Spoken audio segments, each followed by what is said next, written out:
But yeah, in terms of recruitment and retention, in your eyes, like how do the values tie in, and why are they so important for the business?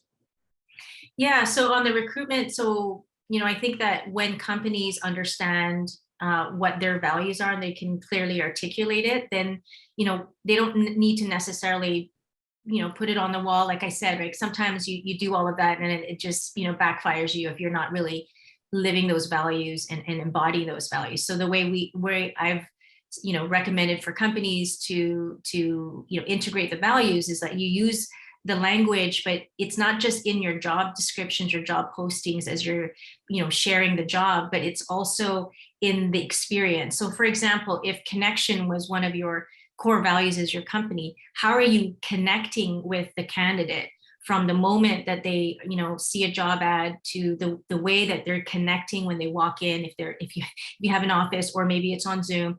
Like if connection is one of your core values, how does that look throughout the experience of someone going through recruitment, performance management, whichever, right? So there's a way to sort of embody it even more in the behaviors, right? How does that show up in all those areas? So that's recruitment. I mean, but you can integrate that in performance management. You can integrate that in your onboarding experience.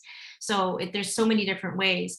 And that then links to retention, because onboarding is so important in the beginning of the relationship, and the way they go through the employee life cycle. So you want to integrate those values in every type of experience and just put yourself in their shoes, do a design thinking session and use empathy, right? You put yourself, if I were to go through the life cycle, right? From the moment they go through attraction, they're hearing more about your company through the recruitment, through the onboarding, through the development, engagement, and then finally separation.